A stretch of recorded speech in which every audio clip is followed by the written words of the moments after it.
Hey everyone, this is Derek, and in this video we're going to look at interpreting higher order derivatives, so first and second derivatives. Starting with the first derivative describes the rate of change of a function, and when we evaluate that at a given point, that's that instantaneous rate of change that we've been looking at those past couple sections. If f prime is positive, then the function is increasing. So if we evaluate the derivative and it comes up to a positive number, that means the slope is positive, so it's increasing. If we evaluate the first derivative and it's negative, that means the slope is negative. So that's how you can tell it's decreasing. And then what f double prime does is it describes how the rate of change is changing. So it describes how the first derivative is changing. The signs of f prime and f double prime describe if a function is increasing or decreasing, and then at an increasing or decreasing rate. So we've been hearing a lot about that in terms of COVID and the number of infections. So initially the number of infections was increasing, but was it increasing at an increasing rate where it's getting worse and worse and worse, or is it increasing at a decreasing rate where it's going to flatten out? And so that's what the second derivative tells us. So there's I have this little table here where I just sort of organized what all the signs do. I'll run through these and just show you a picture of kind of what each of these would look like, just so you can have a little bit of a visual. So if both the first and second derivatives are positive, function's increasing. So rate of change, this is just going with the first derivative sign. And then this is, if you kind of think of them as multiplication, it helps with remembering the second derivative. I wouldn't make you memorize this, but there it is. So if they're both positive, anyhow, we get increasing at an increasing rate. So plus plus, that will look like this. Increasing at an increasing rate would start off slower and then get faster as time goes on. So here the slope is something, it's positive, but then here it got bigger and bigger and bigger, and the slope is getting bigger and bigger with each step. So that would be both positive and increasing at an increasing rate. And then I think I'll hop down to increasing, but that should be a decreasing rate. So this is plus minus. So increasing, so it's going to be getting bigger as I go left to right, but it's going to start fast and then it's going to begin to level out. So that would be sort of the flattening the curve idea. And then let's see, let's do decreasing but at an increasing rate, so negative negative. That would be decreasing, so it starts off slow and then it falls off faster. So negative rate, more negative, more negative, more negative, and then the last one, negative positive, decreasing but at a decreasing rate. So here this would start off fast and then it would decrease at a slower rate. So bigger negative number, still negative but not as large, still negative, not as large, tending towards zero. So those are the possibilities. Okay, so for this question, we are asked to find and interpret f prime of 8 and f double prime of 8. So at x equals 8, f of x is doing this, and then at a what rate? And on the computer, these questions will be a drag down box where you get to pick one or the other. So what we basically need to do is figure out what the signs are of the derivative and the second derivative at 8. And then depending on what that is, we just compare it to this table, and then it gives us what the behavior is going to be. So let's get us a derivative. We're starting with that. So let's rewrite that as -3, and then we're going to think of that as x to the 1/3. So then if I do the first derivative, I guess I'm taking a derivative, I'm going to go 1/3 times that -3, and I'll clean this up in a second. And then 1/3 minus 1. So 1/3 of -3 is -1. And then 1/3 minus 1 would put me 2/3 in the hole. So that's going to be -2/3 up there. So that's my first derivative. So now I want to find f of, where was it? 8. So negative of 8 raised to the -2/3. I'm going to show the math on this, but I am a math teacher. You can put this in a calculator and get the same thing. So this is the same as the negative of 1 over 8 to the 2/3. So this is like a negative 1 multiplying that, so the rewriting it with a positive exponent.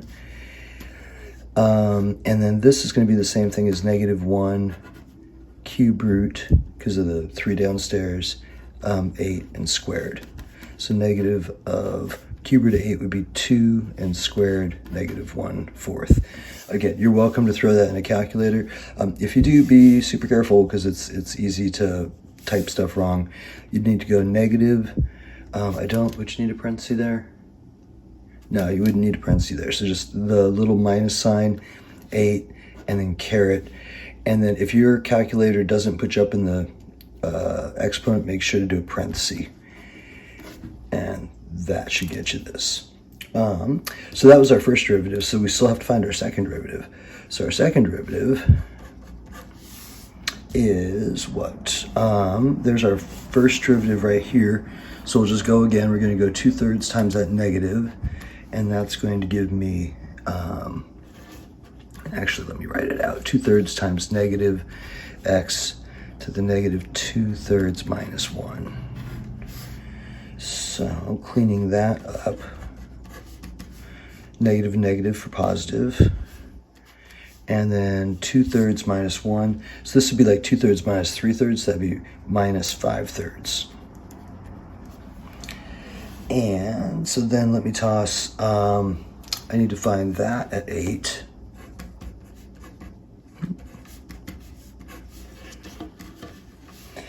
And I'm going to do the same thing. I'm going to write this as 1 over 8 to the 5/3.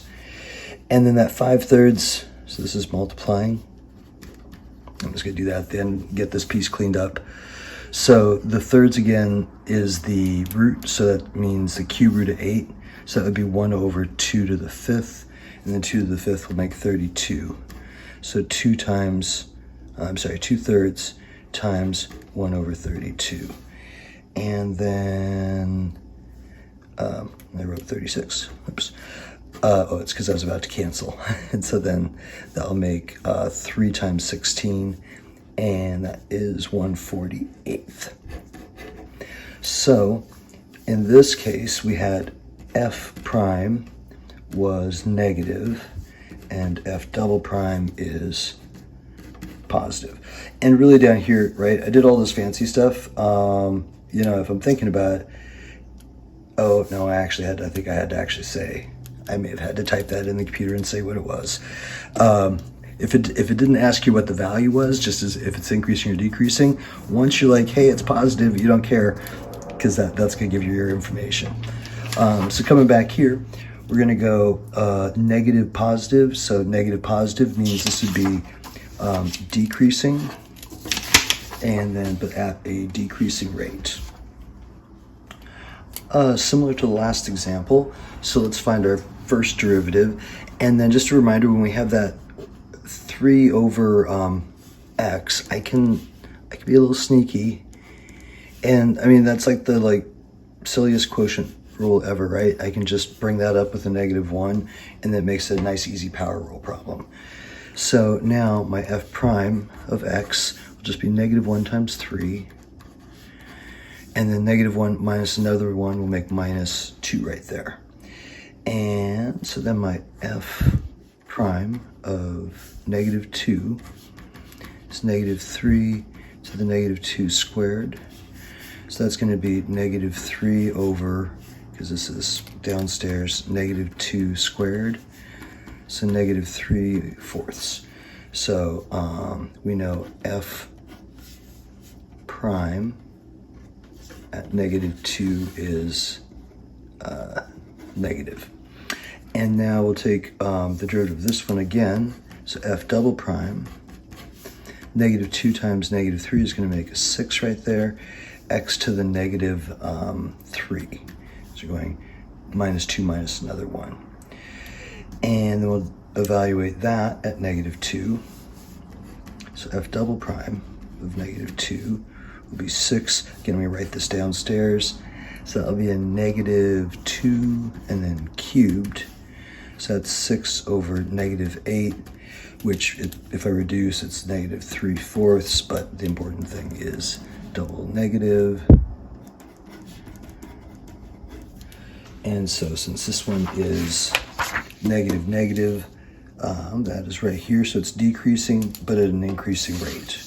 So we'd be decreasing at an increasing rate.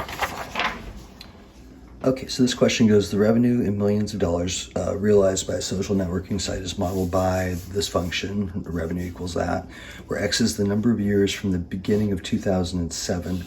What is the trend in the site's revenue in the year 2010? So what that tells me is that this is at X equals 3. That's the value I'm interested in knowing. Is it increasing, decreasing? Is the rate of change increasing or decreasing? And so again, this thing is how you're going to see the answer formatted in the homework for this. So first thing we got to do is find r prime. And that's going to go 4 times the negative will give us a -4x cubed. 3 times 15 for plus 45 x squared. 2 times -40 for -80x. And then 1 times 49 for 49. And then after that, I put in r of 3. And I'm not going to show, I just basically put 3 in there and put it in my calculator. And, oops, sorry, that was r prime of 3. And that got me 106 when I did that, or a positive value. And then we'll take this one, and we're going to do r double prime of x. So 3 times -4 being -12x squared. 2 times 45 for plus 90x, and then minus 80. And we'll do the same thing. We'll evaluate that at 3 and see what happens. And when I do that, I got 82. And again, positive. And so this would be increasing at an increasing rate would be for the double plus. Oh, sorry, I should probably answer it up here. So r prime is positive, right? That was there. R double prime was also positive right there. So the revenue was increasing at an increasing rate. There we go.